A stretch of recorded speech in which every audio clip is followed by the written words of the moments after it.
How do you load up low profile vehicles like these two cars that I have on a Uhaul Auto Transport? Let me show you.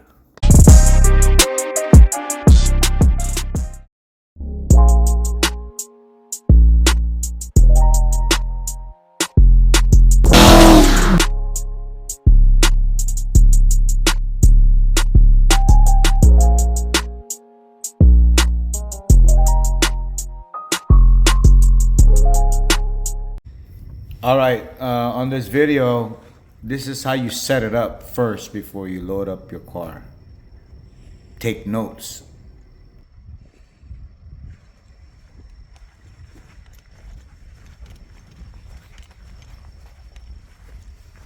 So I went to Home Depot and I found this 10-foot, 8-inch by 2 wood. And I believe it cost me around $10. And it's not a lot. And then get one of the guys to cut it into 10 pieces. On the driver's side of the ramp, make sure you fold down the wheel well so you can open your door.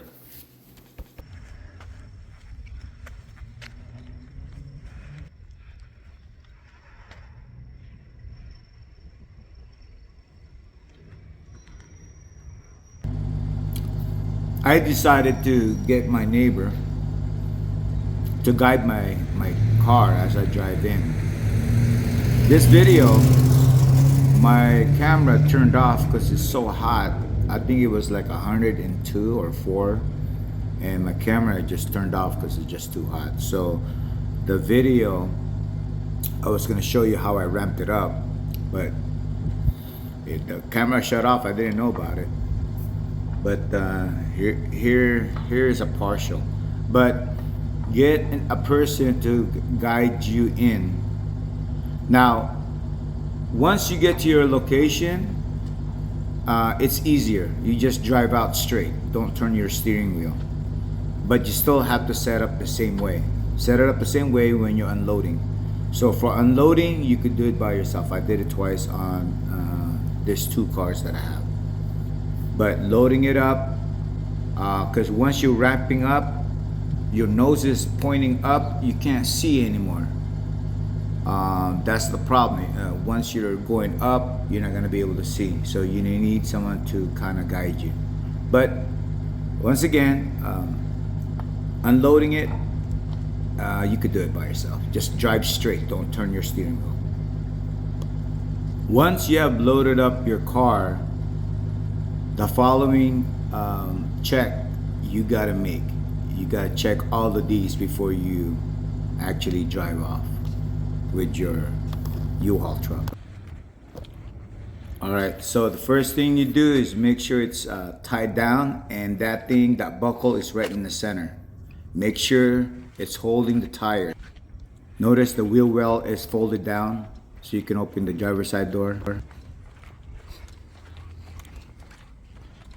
The reason for the planks to be under the front tires is so that your front splitter won't hit this part, because that's low right there.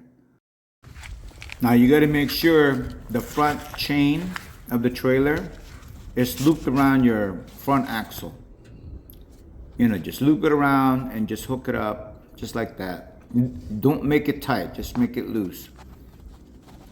And then there's another set of chain in the back, in the rear.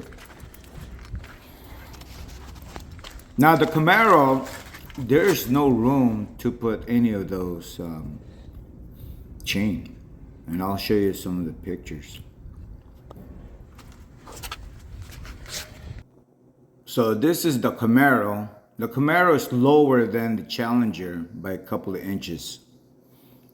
So I had to add like a 1-inch lift in the front. If you notice this wood right here, the other 2 engineering wood, I use that to lift up the front tires. Okay, so the black spoiler thing right there is gonna hit the trailer right there.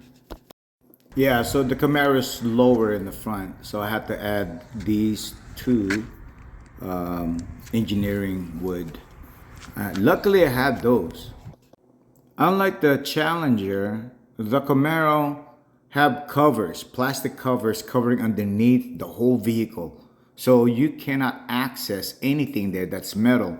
So I only found the control arm for the steering wheel, and I just looped it around there. I didn't make it tight. And that's all I could do. I don't want to take out any plastic. Now for the Camaro and the rear side, it was kind of like tricky too, because there's no place to wrap the chain around without pinching some wires and stuff like that. So I did my best to loop it around one of the metal structure there. But that's the best I can do. So make sure you just wrap it around and hook it, and it doesn't have to be tight. Okay, so this is like a backup to the tire tied down in the front of your vehicle.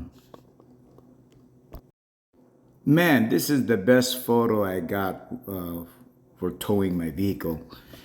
If you're towing nice vehicles like this, take a picture of your side mirror. Man, this one looks sweet. I like it, but I didn't get to do it with my Challenger. Too bad. Every 10-15 miles, or if I drove it through a road that is really unpaved or is really bumpy, the chance that I get to any gas station, I would park in there and I would double check everything. And I found that I had to cinch the front tire straps like 3 more clicks to tie it down. And I had to do this 3 times before I got to my destination. Then after that, every 20 minutes, pull over and double check everything. Tie down, cinch it down, and then make sure the chain is still there, looped around. And it's better just to make sure so you don't lose your nice sport or muscle car.